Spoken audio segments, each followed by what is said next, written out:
Bismillahirrahmanirrahim. Assalamualaikum warahmatullahi wabarakatuh. Alhamdulillahirrabbilalamin. Allahumma sholli ala Muhammad wa ala ali Muhammad. Apa kabar teman-teman semuanya? Bertemu lagi dengan saya di channel Mahkota Hati. Ya seperti biasa ya, sebelum materi saya berdoa kepada Allah Subhanahu wa taala buat teman-teman semuanya, sahabat Mahkota Hati dimanapun kalian berada. Saya doakan selalu semoga hidupnya barokah, berlimpah, ya, rezeki mengalir deras tanpa batas, hajat-hajatnya dikabulkan sama Allah. Yang lagi banyak hutang insya Allah, saya doain bismillah ya Allah, semoga hutangnya cepat lunas. Dan yakin deh pasti lunas. Yang penting kita ke Allah, terus berjuang, terus berdoa, terus meminta, akan dibuka jalannya sama Allah. Jangan lupa bersyukur ya teman-teman semuanya, jangan lupa bersyukur. Karena itu termasuk salah satu cara agar hidup kita berlimpah. Nah seperti biasa sambil nonton video ini jangan lupa tuliskan doa terbaik Anda di kolom komentar. Tuliskan saja apa yang menjadi hajat Anda, apapun itu ya. Pengen hutang lunas, pengen kaya, pengen A, pengen B, pengen C, tuliskan di kolom komentar. Anggap aja komentar ini di video ini ya sebagai scripting doa Anda. Tuliskan saja. Alhamdulillah ya Allah hutangku lunas, alhamdulillah ya Allah aku kaya, alhamdulillah ya Allah aku sehat, dan seterusnya. Insya Allah ketika video ini ditonton oleh jutaan orang dan diaminkan, itu termasuk jalan untuk mempercepat tergabulnya doa Anda. Baik teman-teman semuanya yang belum subscribe dulu ya. Subscribe dulu channel Mahkota Hati ini. Insya Allah jangan lupa aktifkan tombol loncengnya supaya ketika saya upload video dapat notifikasi terbaru dari saya. Insya Allah video-video yang saya tampilkan itu insya Allah bermanfaat ya, bermanfaat dan diamalkan. Yang semua itu juga dari pengalaman, saya belajar banyak hal. Jadi yuk subscribe dulu. Baik teman-teman semuanya, hari ini tuh saya ingin lebih menegaskan lagi, menguatkan lagi buat teman-teman semuanya yang saat ini sedang berjuang untuk lunasin hutang. Capek, lelah, bosan, sudah hampir nyerah, bahkan sudah putus asa karena hutang nggak lunas-lunas, sudah berikhtiar A, B, C, D sampai seterusnya nggak juga ada hasilnya. Di video kali ini saya ingin menguatkan lagi ya bahwa insya Allah hutang Anda lunas. Saya yakin teman-teman semuanya, insya Allah pasti lunas.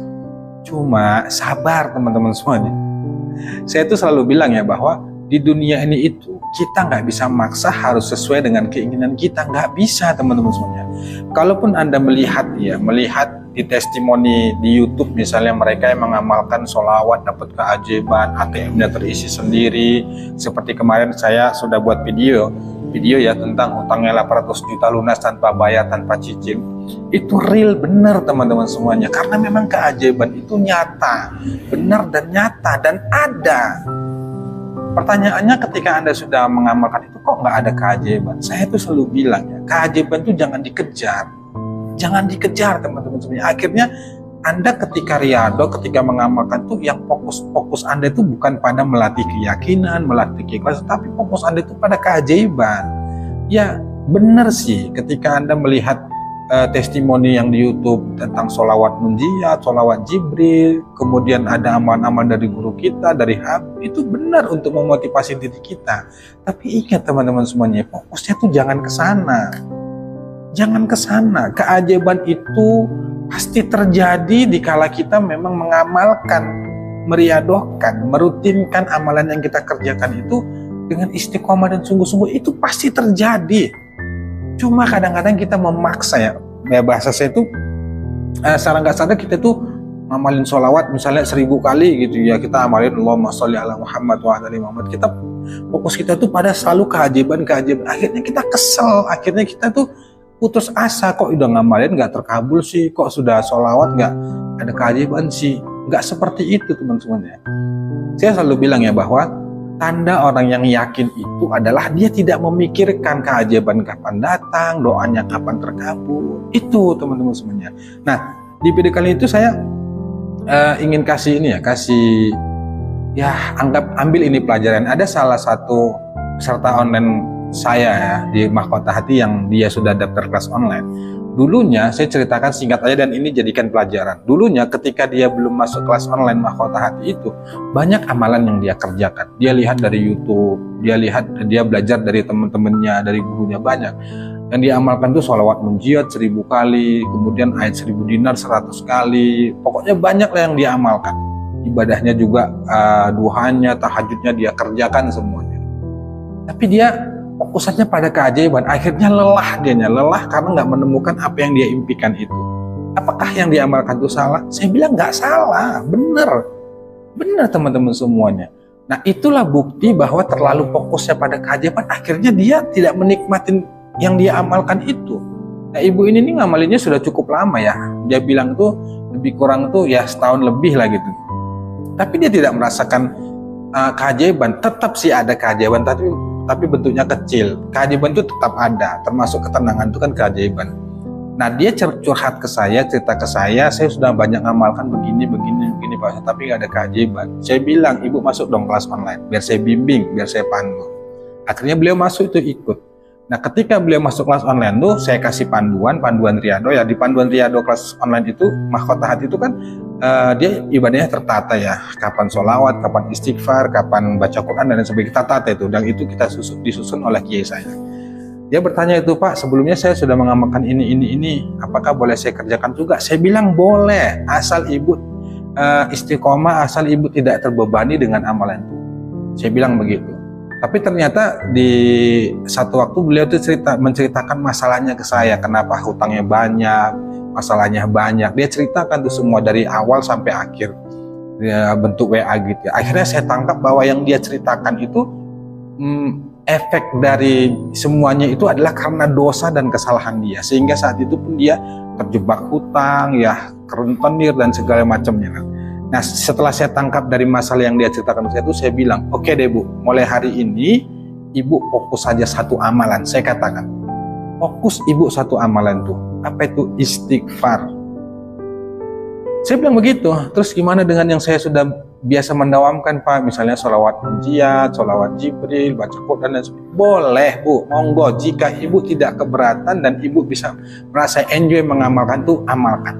Tapi saran saya, fokuslah pada ampunan Allah. Fokuslah pada benar-benar kita minta ampun sama Allah. Ibu jangan kejar keajaiban. Ibu jangan pikirkan kapan waktunya, kapan seperti apa nanti, hadapi saja kesulitannya, nikmati saja, terima saja, sabar saja, ridho saja. Ibu tetap riyadhah, ibu tetap beristighfar, fokus ibu minta ampun sama Allah. Saya katakan begitu. Akhirnya apa? Akhirnya dia lakukan itu. Dia pun beristighfar, minta ampun sama Allah. Alhamdulillah.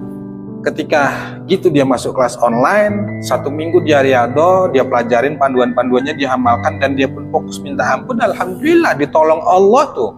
Walaupun belum semua hutang lunas, tapi paling tidak jalan itu sudah kebuka. Kemudahan-kemudahan itu dia dapatkan. Yang tadinya kesulitan bayar utang, rentenir, akhirnya ada aja jalannya, ditolong tuh selalu sama Allah. Beda ketika dia belum masuk kelas online ya, padahal amalannya banyak. Nah, saya itu bukan membenarkan, bukan memastikan bahwa amalan yang ada di mahkota hati itu yang saya di panduan itu paling benar, tidak. Semua amalan itu bagus, cuma kadang-kadang pola pikir kita, berpikir kita itu fokusnya itu kemana gitu loh. Seperti ibu itu tadi ya, fokusnya pada keajaiban, dia mengamalin sholat munjiat, tahajud, segala macam, doa minta lunas hutang, itu boleh, dan memang kita tuh berhadap itu keajaiban, pertolongan gitu. Tapi berpikir kita tuh jangan selalu ke sana, lepaskan ke Allah. Keajaiban itu bukan ditunggu, tapi dilepaskan. Kalau kita benar-benar yakin ke Allah, kita istiqomah, kita menikmatin ibadah, kita ikhlas lillahi ta'ala dalam beribadah itu, keajaiban tuh pasti datang dan pasti ngikut. Cara Allah tuh nggak bisa kita terka-terka, mungkin seperti ini, nggak bisa. Itu urusan Allah. Terlalu capek kita memikirkan sesuatu hal yang bukan wilayah kita. Itu urusan Allah. Tugas kita mengangkat tangan, tugasnya Allah itu turun tangan untuk menyelesaikan masalah kita, utang kita, menghadapi rentenir seperti apa. Nah, kalau fokusnya Anda pada keajaiban, itu yang terjadi seperti ibu itu, kelelahan. Yang dia pikirkan keajaiban, solusi gimana, ini panik gitu ya, panik Pak Ustadz gimana, bukan ini yang WA ke saya kan rata-rata ya, kebingungannya itu masalah menghadapi penagih hutang, kemudian nggak punya uang untuk bayar utang. Ya saya memahami, pasti pusing, pasti stres, apalagi besok bayar utang kita nggak punya uang, pasti bingung lah, mau gimana, nggak ada uang, apa yang mau kita bayar gitu. Bukan kita nggak niat bayar, pastinya kita takut dimaki, takut dihina dan sebagainya. Tapi lagi-lagi saya katakan, kalau kita sudah berikhtiar, berusaha sana sini, toh kita nggak akan menemukan solusi, nggak ada duit yang untuk bayar, kita bisa buat apa? kita nggak bisa maksa. Akhirnya apa yang kita lakukan? Pasrah, hadapi, terima itu. Itulah resiko yang harus kita terima. Nah, seperti yang sebelum saya katakan bahwa kadang-kadang tuh ya ada satu momen yang kadang-kadang kita tuh memang harus dipaksa gitu. Bahasa saya tuh dipaksa tuh sama Allah supaya sabar, supaya ikhlas gitu, supaya memahami untuk apa itu, supaya kita paham bahwa kita ini manusia itu lemah. Kenapa orang itu bisa putus asa? Kenapa orang itu bisa mentok, nggak bisa sudah nyerah? Kenapa? Itu membuktikan bahwa manusia ini, kita ini lemah, kita punya keterbatasan. Maka di saat itulah seharusnya cara yang terbaik itu ya kita kembali ke Allah, memasrahkan sepenuhnya sama Allah, kita berdoa sama Allah, kita sujud sama Allah, kita merengek sama Allah, kita balik ke Allah. Hikmah terbesar kenapa Allah kasih kesulitan itu ke kita, supaya kita balik kepada Allah, supaya kita menyembah Allah, supaya kita balik sholat. Selama ini kita ibadah kita morat marit, kita nggak sholat saat kita punya segalanya, punya ini, punya itu, kita lupa. Azan kita abaikan, Quran nggak pernah kita baca, jangankan dibaca, dilihat aja pun enggak gitu ya. Akhirnya dikasih tuh masalah sama Allah supaya kita sadar tuh, dan itu alhamdulillah sebenarnya itu kebaikan. Supaya kita sadar, kita tobat, kita memperbaiki diri, insya Allah pertolongan Allah itu pasti datang. Terus kalau nggak ke Allah kita minta tolong, mau kemana? Itulah teman-teman semuanya. Ke Allah itu maha menolong. Dunia ini milik Allah, semua Allah yang kendalikan. Tidak ada satu kejadian apapun di dunia ini yang bisa terjadi tanpa izin Allah. Terus kalau nggak kita ke Allah, merengeknya mau kemana? Itu mau kemana? Nggak bisa teman-teman. Jadi saya itu pesan begini ya, bahwa banyak-banyak minta ampun. Sama-sama ayo kita banyak-banyak. Kita ini banyak dosa. Saya sampaikan begini tuh bukan saya sok merasa sudah suci, sudah hebat, sudah banyak amalan, sudah banyak duit, sudah punya ini dan itu. Tidak teman-teman semuanya. Semua itu sama di hadapan Allah itu. Yang membedakan itu adalah bagaimana hati kita ke Allah, takwa kita ke Allah, hati kita ke Allah, ikhlas enggak, ridho enggak, itu. Dan saya juga bukan sok merasa itu saya sudah sabar, sudah ridho, enggak. Saya juga manusia biasa, sama semuanya gitu. Cuman ya karena kita insya Allah sudah memahami ilmunya, sudah memahami oh begini rupanya prosesnya, ya sudah kita nikmatin saja. Nah, Anda pun harus begitu teman-teman. Jadi jangan memaksakan diri harus sesuai dengan kemampuan, sesuai dengan keinginan kita. Nggak bisa teman-teman. Nggak ada cara lain kecuali harus dihadapin kehidupan ini, dijalanin kesulitan, keengaan hati, kebingungan, cemas. Ya itulah fakta hidup yang harus kita terima, harus kita ridho, harus kita ikhlas. Nah, untuk bisa melewati semua dengan cara apa? Supaya kita nggak terasa berat, supaya kita nggak merasa kuat. Iya, dengan bersama Allah, libatkan Allah. Yang membuat hidup kita terasa berat, ya takut, cemas. Sekarang kita nggak ngelibatin Allah. Coba libatin Allah. Bersama Allah, ya Allah, aku begini, ya Allah, aku begini. Insya Allah lempeng. Kan?